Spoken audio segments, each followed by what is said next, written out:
माधव कुंज बिहारी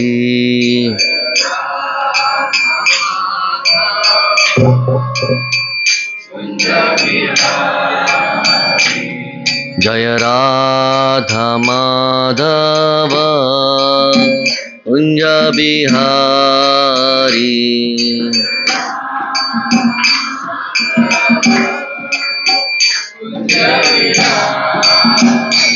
जय गोपी जन वल्लभ गिरिवरधारी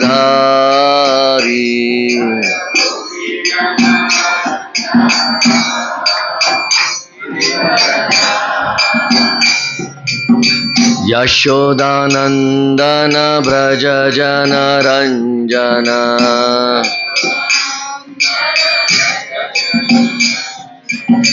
यशोदानंदन व्रज जन रंजन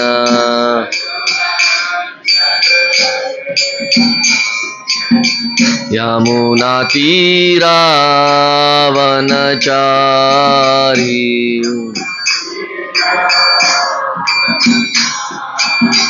यमुना तीरा वनचारी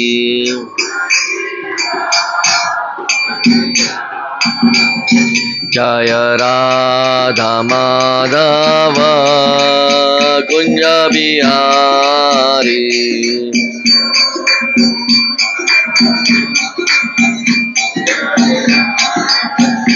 जय राधा माधव कुंज बिहारी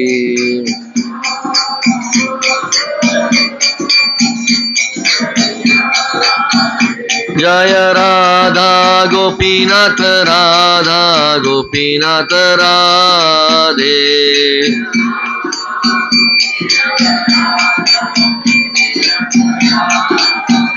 जय गौरानिताय गौरानिताय गौरानिताय जय गौरानिताय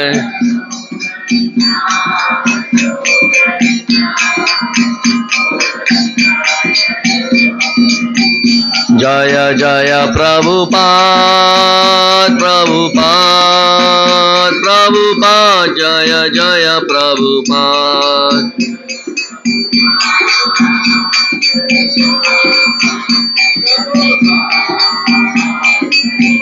जय जय गुरुदेव गुरुदेव गुरुदेव जय जय गुरुदेव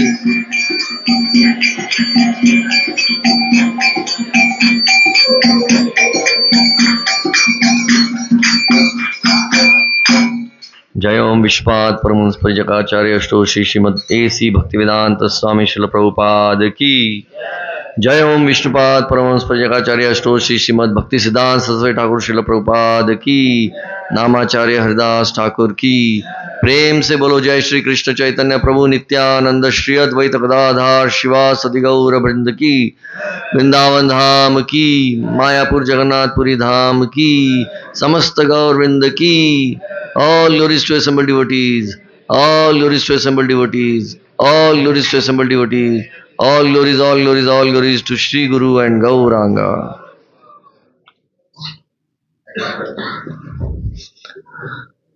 हरे कृष्णा. तर सर्वांचं नांदेड संडे प्रोग्राम मध्ये स्वागत आहे. हरे कृष्णा. थँक यू प्रभू.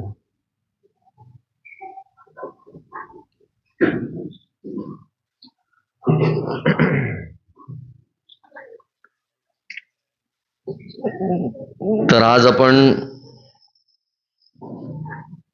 भगवद्गीता जशी आहे तशी दुसरा अध्याय श्लोका क्रमांक 7 वाचूया. कार्पण्य दोषोपहता स्वभावा पृच्छामि त्वाम धर्म सम्मूढ चेता यच्छेंद्र स्नाचिंत ब्रूहि तन्मे शिष्यास्तेहम शादी माम त्वाम प्रपन्यम. ट्रान्सलेशन असं आहे, माझ्या दुर्बलतेमुळे मी माझ्या कर्तव्य चरणाविषयी गोंधळून गेलो आहे आणि माझी मनशांती नष्ट झाली आहे. अशा स्थितीत माझ्यासाठी निश्चितपणे सर्वात श्रेयस्कर काय आहे या संबंधी मी तुम्हाला विचारित आहे. मी तुमचा शिष्य आहे आणि तुम्हाला शरण आलो आहे. कृपा करून मला उपदेश करा. अर्जुन भगवद्गीतेमध्ये पहिला पूर्ण चॅप्टर अध्याय स्वतःविषयी विचारत आहेत, स्वतःचे विचार आचार स्थापित करत आहेत. कधी म्हणतात हे बरोबर आहे, कधी म्हणतात हे चुकीचं आहे, स्वतःहून सर्व करत आहेत.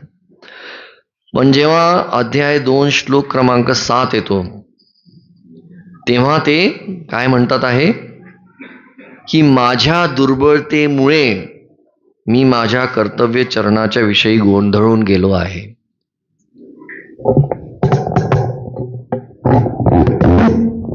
याला म्हणतात इंट्रोस्पेक्ट, आत्मनिरीक्षण.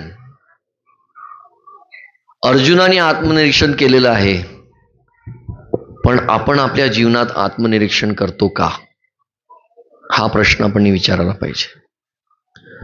वर्षानुवर्ष मोठमोठे साधू ऋषीमुनी गेलेले आहेत. त्यांनी दर एका उदाहरणामध्ये आत्मनिरीक्षण, इंट्रोस्पेक्टचं महत्व सांगितलं आहे. परीक्षा असो, काय म्हणतात वोटिंग असो, किंवा काही आयुष्याचं काही असो, आपण नेहमी स्वतःला इंट्रोस्पेक्ट करतो. मी हारलो, त्याचं कारण काय आहे, म्हणजे त्या कारणावरती मी काम करून मी पुढच्या वेळेस जिंकेल. पण जेव्हा भक्ती मार्ग येतो तेव्हा आपण आत्मनिरीक्षण हा शब्द आपल्या याच्यात नसतोच. सकाळी उठा, जप करा, भक्तांचा संग घ्या, पूजन करा आणि रात्री झोपून जा आणि दुसऱ्या दिवशी सकाळी परत उठा. पण आपण पुढे जातोय का आपण तिथेच अडकलोय, हा प्रश्न आपण कधी स्वतःला विचारत नाही. तर या श्लोकामध्ये आणि आजच्या लेक्चर मार्फत आपण हा प्रयत्न करूया की आत्मनिरीक्षणचं महत्व काय आहे आणि आत्मनिरीक्षण करताना काय अडथळे येऊ शकतात. श्रीमद भागवतम पहिला स्कंद 4था चॅप्टर श्लोक क्रमांक 7 मध्ये साधू मुनी सर्व आलेले आहे नैमिषारण्याला आणि ते म्हणतात आहे की आम्ही आनंदात नाही आहोत. भक्ती करून सुद्धा, म्हणजे आम्ही सर्व यज्ञ तप करून सुद्धा आम्हाला कुठेतरी आनंद मिळत नाही. भक्तीमध्ये काहीतरी कमी आहे, हे जरा तुम्ही आम्हाला सांगा. असं करून हजारो लाखो साधू नैमिषारण्यमध्ये येऊन बसतात हे विचारायला की कुठे कमतरता पडली आहे. Let us introspect. तसंच व्यासदेव या कलियुगाच्या सुरुवातीला त्यांना माहिती पडलं की कलियुगातले आपण सर्वजण, आपली बुद्धी मंद आहे, आपल्याला काल काय केलेलं आज आठवत नाही. एक श्लोक पाठांतर करायला आपल्याला महिनो जातात. तर काय करायला पाहिजे, तर त्यांनी वेद पुराण सर्व लिहिलं आणि सर्व लिहिल्यानंतर सुद्धा ते इंट्रोस्पेक्ट करायला लागले, काहीतरी कमी आहे, काय राहून गेलेलं आहे. तेव्हा नारद मुनींनी येऊन त्यांना श्रीमद भागवतम लिहायला सांगितलं आणि तेव्हा ते सॅटिस्फाईड झाले. म्हणजे इंट्रोस्पेक्टचा अर्थ काय होतो, फायनल रिझल्टमध्ये आपला आउटकम, म्हणजे आपल्याला माहिती पडले की आपण कुठे चुकतोय आणि ती चूक सुधारून आपण सॅटिस्फॅक्शन मध्ये जातो. प्रभुपादांचे जे गुरु महाराज होते भक्तिसिद्धांत सरस्वती ठाकूर, त्यांनी भारतामध्ये खूप प्रचार केला. 60,000 पेक्षा जास्त त्यांचे शिष्य होते, पण हृदयातून ते सॅटिस्फाईड नव्हते, काहीतरी कमी आहे. इंट्रोस्पेक्ट करा. पृथ्वी ते आचे नगरादिग्राम सर्वत्र प्रचार होईबे बरनाम. चैतन्य महाप्रभू म्हटले होते की दर एका गावामध्ये माझा नावाचा प्रचार होईल. भक्तिसिद्धांत सरस्वती ठाकूर म्हणले भारतात तर झाला, भारताच्या बाहेर नाही झाला. आणि तेव्हा त्यांनी श्रील प्रभुपादांना सांगितलं, भक्तिसिद्धांत सरस्वती ठाकूरनी भक्तिवेदांत स्वामी प्रभुपादांना सांगितलं की तुमचं इंग्रजी अतिउत्तम आहे, तुम्ही बाहेर जाऊन प्रचार करा. श्रील प्रभुपाद जेव्हा त्यांनी संन्यास घेतला आणि ते वृंदावनमध्ये राहिले, त्यांना काहीतरी कमी वाटत होतं. भक्ती मार्गावर होते, वृंदावन सारख्या ठिकाणी होते, वयाच्या 65व्या वर्षी, पण त्यांना सॅटिस्फॅक्शन नव्हतं. ते म्हणले काहीतरी करायचं आहे. तर गुरु महाराजांनी त्यांना जो आदेश दिला होता त्या आदेशचं पालन करायला ते 65व्या वर्षी अमेरिकेला 40 रुपये घेऊन निघाले. त्यावेळेस ते 40 रुपये काहीच कामाचे नव्हते, पण सोबत ते श्रीमद भागवतम आणि भगवद्गीताचा ज्ञान घेऊन गेले. आणि आज 300 पेक्षा जास्त मंदिर आहे पूर्ण पृथ्वी तलावर, आणि कितीतरी 80 भगवद्गीतेचं ट्रान्सलेशन आहेत जे सर्वजण वेगवेगळ्या भाषेत वाचतात. करोडो भगवद्गीता आतापर्यंत वितरण झालेले आहे. ते एक इंट्रोस्पेक्ट केल्यामुळे आज आपण इकडे सर्व जमा झालेलो आहे. जर शिल प्रभुपाद म्हटले असते की मी आनंदात आहे, वृंदावनमध्ये माझा देह त्याग करेल आणि मी गोलोक वृंदावनमध्ये चालला जाईल, आणि त्यांनी जर इंट्रोस्पेक्ट केलं नसतं तर आज आपण इथे नसतो. त्यामुळे इंट्रोस्पेक्ट आपण दर एकाने करायला पाहिजे. एवढ्या आचाराने केलंय, पण आपण करतो का? एका विहिरीत एक बेडूक असता, खूप आनंदात होता, हे माझं विहीर आहे. अचानक एक समुद्रातला बेडूक त्या विहिरीत येऊन धडकला. कुठून आलायस तू? समुद्रातून आलोय. अच्छा, किती मोठा आहे? या विहिरीच्या दुप्पट आहे का? नाही, खूप मोठा आहे. तिप्पट? 10 पट? नाही, करोडो पट मोठा आहे. विहीर त्याच्या तुलनेत काहीच नाहीये. तो विहिरीतला बेडूक म्हणतो, काही पण बोलतोय, त्याच्यापेक्षा जास्त होऊच शकत नाही.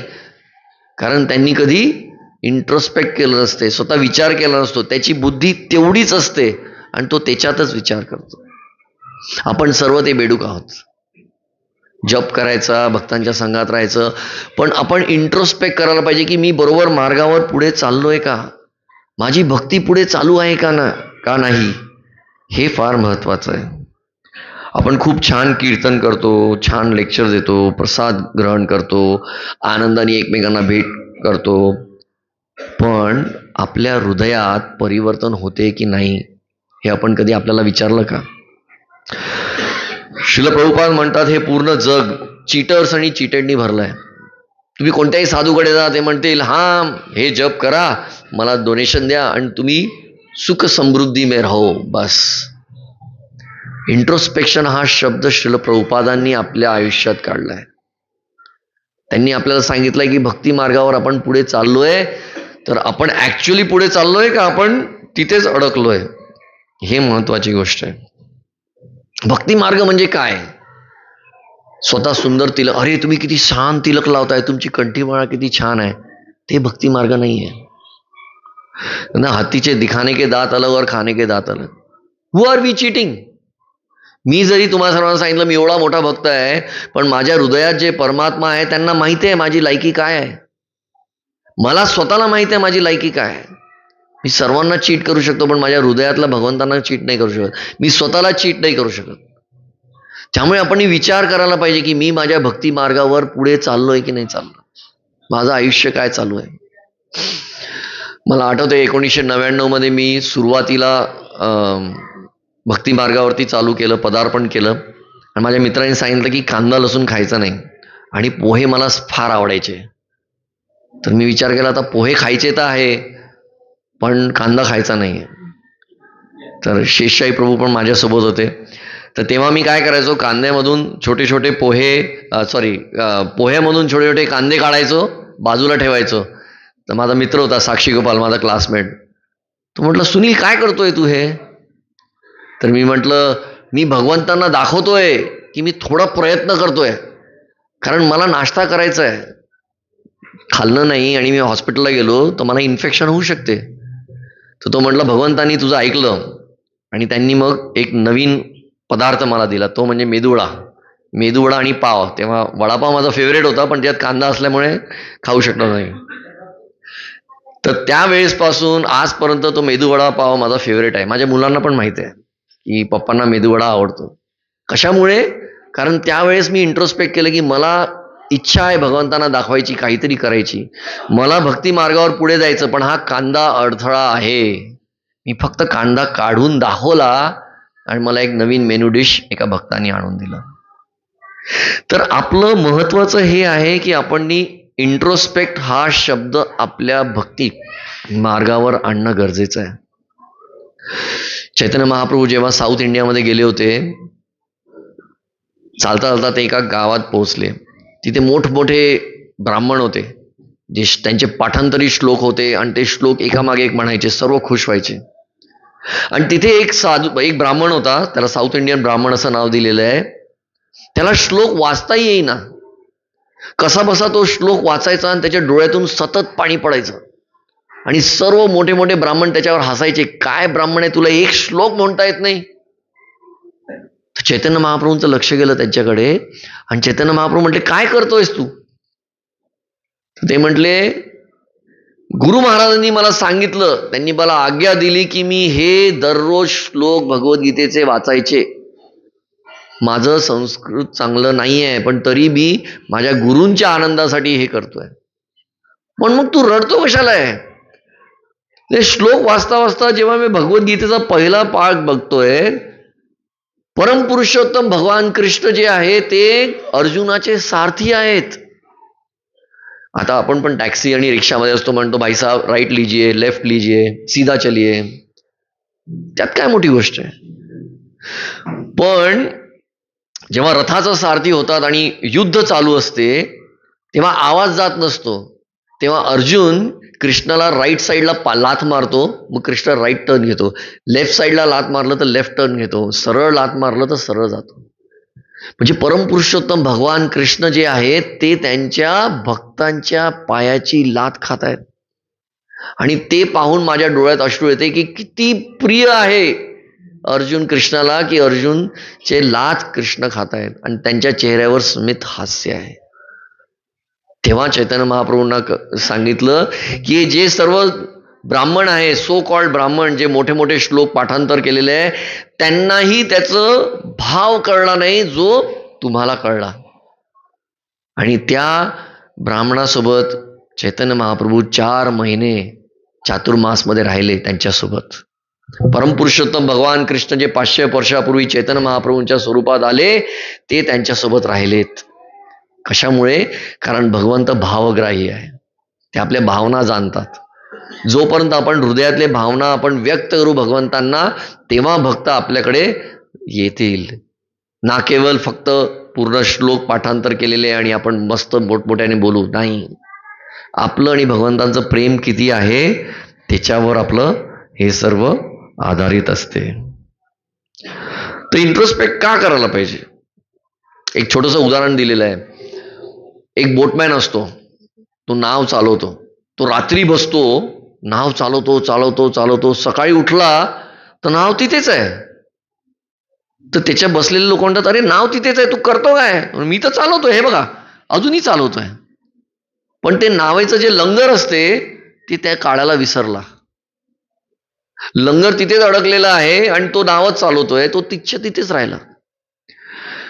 तसंच भक्ती मार्गावर जर आपण स्वतःचा इंट्रोस्पेक्ट केलं नाही, आपण किती सांगू मैं 10 साल से जप कर रहा हूं, 20 साल 40 साल, पण आपण आहोत कुठे हा आपण कधी स्वतःला विचारलाच नाही. हा प्रश्न विचारणं फार गरजेचं आहे. भौतिक जगामध्ये भरपूर साधू आहेत, भरपूर जण आहेत, पण कोणी तुम्हाला हे सांगणार नाही की तुमचा पुढाकार जो आहे चांगला आहे. म्हणजे हा तू येतोय ना म्हणजे तू भक्ती मार्गावर आहे. पण चैतन्य महाप्रभूंनी, श्रील प्रभुपादांनी, भक्तिसिद्धांत सरस्वती ठाकूरनी यांनी सर्वांनी आपल्याला सांगितलंय की आपण त्या बोटमॅन सारखं नाही व्हायचं, त्या नावेकरासारखं की फक्त बोट चालवत राहा, मागे लंगर अडकलेलं आहे ते पण बघायचं पण नाही. ते लंगर म्हणजे काय? आपल्या अटॅचमेंटला काय म्हणतो मराठीत? आपल्या आसक्ती. त्या आसक्तीला सोडा पहिले, मग पुढे जा. नाही नाही नाही, मी आसक्ती पण करेल आणि मी भक्ती पण करेल, दोन्ही पण सोबत. पण ते चालणार आहे का? नाही चालत. थोडे दिवस चालेल, थोडे महिने चालेल, ऑटोमॅटिक आपल्याला माहिती पडेल की अरे नाही नाही जाऊ दे, आपण भक्ती नंतर करू, पहिले आपण सर्व आसक्ती करू, इंद्रिय भोग करू आणि त्याच्यात मग आपण अडकून जाऊ. तर केशव प्रभू म्हणून एक ब्रह्मचारी आहेत मंदिरात, त्यांनी एक सुंदर लेक्चर दिलं आणि ते म्हटले की इंट्रोस्पेक्ट कधी करायचं? आपण दररोज करायला म्हटलं तर फेल होऊन जाईल. त्यांनी खूप सुंदर सांगितलं, दर एकादशीला आपण जप करतो, आपण जास्त जप करतो, पण सोबत आपण इंट्रोस्पेक्ट करायला पाहिजे. आणि इंट्रोस्पेक्ट काय करायचं? आत्मनिरीक्षण काय करायचं? मागच्या 15 दिवसात मी भक्ती मार्गावर पुढे कुठे गेलोय, माझा जप जो आहे तो चांगला होतोय की नाही होत, भक्तांचा संग चांगला होतोय की नाही होत, भक्तांच्या प्रती माझी ईर्ष्या कमी झाली आहे की नाही झाली आहे. जेव्हा म्हणतात की आज संडे प्रोग्राम आहे, अरे देवा आज परत जायचं का, असं आपल्या मनात येते का? का रे पुढचा संडे कधी येणार त्याची आतुरतेने मी वाट पाहतोय. कोणाला सांगायची गरज नाहीये, इंट्रोस्पेक्शन आपल्याला स्वतः करायचंय. आणि जेव्हा आपण त्या क्षणात येतो की आज मी भक्तांना भेटणार आहे, एवढ्या वर्षानंतर किंवा एवढ्या महिन्यानंतर किंवा एवढ्या तासानंतर किंवा एवढ्या दिवसानंतर, तेव्हा आपले जे भक्ती मार्गाचा जो वाट आहे तो बरोबर समोर चाललाय याची गॅरंटी आपल्याला मिळते. तर आपण सर्वांनी एकादशीच्या दिवशी हे करत राहायला पाहिजे. पण जनरली काय होते, भौतिक जगामध्ये जर कोणी तुम्ही भेटले, अरे कसे आहात तुम्ही, किती छान दिसताय, तुम्ही खूप सुंदर दिसताय, तुमची हेअरस्टाईल खूप छान आहे, थँक्यू थँक्यू थँक्यू, आपली तारीफ केली लगेच आपण तयार होतो. जर कोणी भेटलं म्हणलं, अरे काय एवढे चेहऱ्यावर एवढे ठिपके पडलेले आहेत, काय तू खूप स्ट्रेस घेतोय का, चेहरा पूर्ण उतरलाय, कशाला आलो याच्याकडे. याला म्हणतात समोरचा माणूस आपल्याला रेस्पॉन्ड करतो. तर जेव्हा अर्जुननी म्हटलं, त्याच्या भावना व्यक्त केला, इंट्रोस्पेक्ट केलं की हा मी आता गोंधळलेलो आहे, भगवान कृष्ण तू मला वाट दाखव. तर श्लोक क्रमांक 11 मध्ये पहिला श्लोक भगवंत काय म्हणतात, श्री भगवान वाच, कृष्ण भगवान म्हणतात, पुरुषोत्तम श्री भगवान म्हणाले, पंडिताप्रमाणे बोलताना तू जे शोक करणं योग्य नाही त्याविषयी शोक करीत आहेस. ज्ञानीजन जिवंतांविषयी तसेच मृतांविषयीही शोक करत नाही. पहिल्याच याच्यात कृष्णाने काय केलं, त्यांनी म्हटलं, अरे तू मूर्ख आहेस, स्वतःला विद्वान पंडित म्हणतोय, पण तू जे बोलतोय, पहिला पूर्ण चॅप्टर खाल्ला, सेकंड चॅप्टरचे पहिले 7 श्लोका खाल्ले, आणि काय म्हटला, मी गोंधळलोय. तू मूर्ख आहेस. तसंच भक्ती मार्गावर जेव्हा मी म्हणतो हा आता मी इंट्रोस्पेक्ट केलाय, आता मी जाऊन भक्तांना विचारेल की मी कसा आहे भक्ती मार्गावर, प्रभूजी तुम्ही काय जप करता, तुम्ही सुंदर, तुम्ही कधीच झोपत नाही जप करताना, अरे वा किती छान बोललाय. मी नेहमी तुमच्याकडे येईल ना इंट्रोस्पेक्ट करायला, कारण आपलं आणि त्यांचं नातं निर्माण झालं ना. तुम्ही मला चढवा, मी तुम्हाला चढवतो, दोघं जण एकमेकांसोबत चुकीच्या मार्गावर जातील. पण खरा मित्र तो आहे जो तुमचे चुका सांगतो, म्हणजे ते चुकांवर आपण काम करू शकतो. जसं एक बाळ आहे, छोटासा बाळ आहे 1 वर्षाचा, त्याला म्हटलं की तुला पिझ्झा खायचा आहे का, पहिला प्रश्न काय राहणार, पिझ्झा म्हणजे काय. त्यांनी कधी आयुष्यात पिझ्झा बघितला नाहीये, तो म्हणेल पिझ्झा म्हणजे काय. त्यांनी जेव्हा तो पिझ्झा बघितला तेव्हा तो म्हणेल हा पिझ्झा आहे का.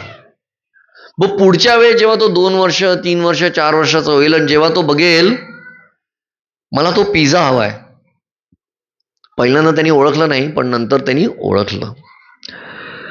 तसंच जेव्हा आपण भक्तांच्या संगतात असतो आणि भक्त म्हणतो की तुला द्वेष आहे, तुझ्यामध्ये ईर्ष्या आहे, याचा अर्थ काय. याचा अर्थ माझ्या हृदयात माझ्यामध्ये तो द्वेष आणि ईर्ष्या आहे, राग लोभ मोह मद मत्सर, ह्या सर्व गोष्टी आहे, म्हणून मी त्याला ओळखू शकतो दुसऱ्यांच्या ह्याच्यात. तर ऍक्च्युअली मी त्याच्यामध्ये ईर्ष्या नाही बघत आहे, मी माझी ईर्ष्या त्याच्यात बघतोय. समोरचा जो भक्त आहे तो एक मिरर आहे. मी जेव्हा त्याला गुणगान करतोय तो त्याच्यासाठी करतोय, पण जेव्हा मी त्याच्यात दोष बघतोय ती माझे दोष त्याच्यात दिसत आहे. आणि हा भक्ती मार्गातला सर्वात मोठा डिफिकल्ट प्रॉब्लेम आहे. त्यामुळे भक्ती मार्गावरती सांगितलेलं आहे कनिष्ठ अधिकारी, मध्यम अधिकारी आणि उत्तम अधिकारी. थँक्यू. यांच्यामध्ये का सांगितलं आहे की कनिष्ठ अधिकाऱ्यांनी उत्तम अधिकारी आणि मध्यम अधिकारींना मार्गदर्शन विचारायचं आणि कनिष्ठ अधिकाऱ्यांसोबत मैत्री निर्माण करायची. तसंच मध्यम अधिकाऱ्यांनी उत्तम अधिकाऱ्यांकडून मार्गदर्शन घ्यायचं, कारण उत्तम अधिकारी जेव्हा तो मार्गदर्शन देतो तेव्हा तो हृदयात किती असेल तरी तो जे शास्त्रात सांगितलेलं आहे ते सांगू शकतो. पण जर कनिष्ठ अधिकारी सोबत उत्तम अधिकाऱ्याने विचारलं मी कशी भक्ती मार्गावर आहे, तर तो नेहमी त्याच्या हृदयातलं सांगेल, जे कधी चुकीचं पण असू शकतं. तर भक्तांच्या संघामध्ये पण जेव्हा आपण मोठ्यांकडून आशीर्वाद, मोठ्यांचं मार्गदर्शन आणि सोबतींसोबत मैत्री करणं सोबत चालू ठेवू, तेव्हा आपला भक्ती मार्ग पुढे जाईल. तर इंट्रोस्पेक्ट करताना पण जेव्हा आपण मित्रगणांना विचारतो, मित्रगण आपल्याला चांगल्या प्रकारे सांगू पण शकतात आणि चुकीचं पण मार्गदर्शन देऊ शकतात. त्यावेळेस आपण उत्तम अधिकारी जाऊन विचारायचं आणि अशाकडे जायचं जो आपल्याला खरं खरं सांगेल. भक्ती मार्ग असा आहे की ज्याच्यात खोटं बोलणारे लगेच तयार होतात, पण खरं बोलणारे सांगू शकत नाही. त्यामुळे इस्कॉनमध्ये जेव्हा हिज होलिनेस राधानाथ महाराजांनी काउन्सिलर सिस्टम चालू केली 1985 मध्ये, राईट प्रभू, तेव्हा ते अमेरिकेला जायच्या आधी त्यांनी सांगितलं हे काउन्सिलर सिस्टम आहे. 1-2 काउन्सिलर सिलेक्ट केले, बाकी सर्वांना काउन्सिलिंग केलं. त्यांना म्हणायचं तुम्ही हे तुमचे काउन्सिली आहेत, तुम्ही यांच्यासोबत राहा, यांना मार्गदर्शन द्या, यांना इंट्रोस्पेक्शन करायला शिकवा. 6 महिने ते अमेरिकेला गेले, परत आले. म्हणले काउन्सिलर सिस्टम कसं चालू आहे? सर्वांनी विचारलं काउन्सिलर सिस्टम म्हणजे काय? महाराजांनी त्यांना परत मार्गदर्शन दिलं, परत एक्सप्लेन केलं, परत चालले गेले. 6 महिन्यांनी परत आले. झाली का मीटिंग काउन्सिलरची, काउन्सिली मीटिंग? नाही झाली. का बरं? कारण अजून त्याच्याबद्दल सिरियसनेस निर्माण नाही झालं. मग महाराजांनी परत त्यांना एक्सप्लेन केलं काउन्सिलर सिस्टम. असं कितीतरी वेळा झाल्यानंतर शेवटी काउन्सिली म्हटले, जर हे संन्यासी एवढं सांगतात आहे म्हणजे याच्यात काहीतरी आहे. आणि मग त्यांनी त्यांची पहिली काउन्सिली मीटिंग घेतली. राधाकृष्ण प्रभू आणि पालिका माताजी, राईट प्रभू, ते पहिले काउन्सिलर होते आणि बाकी सर्व त्यांच्या काउन्सिली ग्रुपमध्ये होते. आणि मग नेक्स्ट टाइम जेव्हा राधानाथ महाराज आले तेव्हा ते म्हटले झाली का काउन्सिलर सिस्टम चालू? तर म्हटलं आम्ही आमचं पहिली मीटिंग घेतली. तेव्हा महाराज खुश झाले. आणि नंतर हळूहळू आज 54 पेक्षा 60 पर्यंत काउन्सिलर्स आहेत राधा गोपीनाथ मंदिरात. आणि मग राधा गोपीनाथ प्रभूंनी एक नवीन कन्सेप्ट चालू केला, ते म्हणजे मेंटर सिस्टम. परत तेच इंट्रोस्पेक्ट करायला. फक्त हे आहे की काउन्सिलर सिस्टीम 16 माळ्या भक्तांसोबत आहे आणि काउन्सिली मेंटी सिस्टीम जी आहे 4 ते 15 माळ्यापर्यंतची आहे. परत तेच डीप इंट्रोस्पेक्ट करण्यासाठी. कारण आचार्य म्हणतात आपल्याला अभ्यास करायचा आहे. भक्ती मार्ग म्हणजे अभ्यास, वाचणं नाही. मी भगवद्गीता वाचली म्हणजे फक्त वाचणं, आणि मी भगवद्गीतेचा अभ्यास केला म्हणजे त्याच्यात पाठांतर नाही म्हणत आहे मी, अभ्यास करणं म्हणजे त्याला आपल्या जीवनात टाकणं. तर जेव्हा आपण असं कॉंग्रिगेशन प्रोग्राममध्ये येतो, संडे फीस्ट प्रोग्राम, याच्यात आपल्याला बेसिक नॉलेज मिळते. पण मोठ्या ग्रुपमध्ये आपण तेवढं डिस्कस करू शकत नाही. म्हणून काउन्सिलर सिस्टीम, मेंटर सिस्टीम हे छोटे छोटे सिस्टीम बनवलेले आहेत, ज्याच्यात आपण सर्वांनी येऊन त्याचा सहभाग घ्यायचा. आपल्याला हृदयाने शिकायचं आहे भगवद्गीतेला, आपल्या हृदयात कसं अर्पण करायचं. त्याला म्हणतात काउन्सिलर, काउन्सिली सिस्टीम आणि मेंटर आणि मेंटी सिस्टीम. तर जेव्हा आपण हे सर्व करू तेव्हा आपल्याला कळेल की भक्त कसे आयुष्य जगतात आणि भक्तांबद्दलचं ज्ञान. तसं एक उदाहरण आहे, नंददुलार प्रभूंनी खूप सुंदर प्रकारे एक्सप्लेन केलं होतं. आज आमच्या काउन्सिलिंग मीटिंगमध्ये पण आम्ही ते डिस्कस केलं. डुॲलिटी अँड डायव्हर्सिटी म्हणजे मी काहीतरी स्वयंपाक करतोय किंवा मी एक राईस बनवलाय आणि प्रभूगणांनी बघितलं की अरे हे राईस बनवत आहे, हा राईस बनवत आहे, काय मोठी गोष्ट आहे, मला तर चपाती आवडते, मी भगवंतांना चपाती भोग म्हणून दाखवेल. मला काही वेगळं दिसतेय आणि मी माझ्या हिशोबाने तो अंदाज लावतोय. त्याला म्हणतात झूम इन. जेव्हा आपण मोबाईलच्या कॅमेराने झूम इन करतो ना, आपण जवळून बघतो तर आपल्याला फक्त शर्टचा हे पार्ट दिसतो. पण जेव्हा आपण झूम आउट करतो तेव्हा आपल्याला माहिती पडते की या शर्ट मधला माणूस जो आहे तो भगवद्गीतेचं प्रवचन करत आहे. तसं जेव्हा आपण झूम आउट करतो तेव्हा आपल्याला माहिती पडते की या प्रभूजी किंवा माताजी जो राईस बनवला आहे तो भगवंतांना अर्पण करण्यासाठी बनवला आहे. मला जरी चपाती आवडते भगवंतांना द्यायला, पण या प्रभूजी किंवा माताजींना राईस आवडतोय भगवंतांना द्यायला. तो दोघांचा जो सेंटर आहे ते आहे भगवान राधा गोपीनाथ, भगवान राधाकृष्ण. पण आपण जे भक्तांना असतो आपल्याला वाटते की त्यांनी माझ्या हिशोबाने चालायला पाहिजे. दर एक मनुष्य या जगामध्ये स्वतःच्या हिशोबाने भगवंताची सेवा करायची इच्छा करतो. पण मी जर म्हणेल की त्यांनी माझ्यासारखं सेवा करायची, ही माझी चूक आहे. त्याला म्हणतात डायव्हर्सिटी. दर एक भक्त भगवंताची सेवेमध्ये संलग्न आहे आणि आपली सेवा काय आहे? दर एक भक्ताला भक्तांच्या संगतीत संलग्न ठेवायचं. पण जेव्हा आपण स्वतः बघतो, स्वतः हृदयात बघतो, स्वतः इंट्रोस्पेक्ट करतो, तेव्हा आपण हे बघायला पाहिजे की त्याची राईस भगवंतांनी एक्सेप्ट केली आणि माझी चपाती जळलेली आहे, तर मला त्याच्याबद्दल ईर्ष्या तर नाही. त्याला म्हणतात इंट्रोस्पेक्शन. कोणत्याही भक्ताबद्दल जर आपल्याला ईर्ष्या आली, एन्वी, सुदामा प्रभू म्हणतात एन्वी म्हणजे नो वॅकन्सी. भौतिक जगामध्ये आपल्याला एंट्री मिळणार नाही. जर या पूर्ण दुनियामध्ये एका भक्ताबद्दल सुद्धा आपल्या हृदयात ईर्ष्या किंवा एन्वी निर्माण झाली, तर आपल्याला भगवंत कधीही एक्सेप्ट करणार नाही. त्यामुळे सर्वात मोठा जो अपराध आहे तो आहे वैष्णव अपराध. भगवंत स्वतःवर केलेला अपराध एक्सेप्ट करू शकतो, विसरू शकतात, पण भक्तावर केलेला अपराध कधीही एक्सेप्ट करत नाही.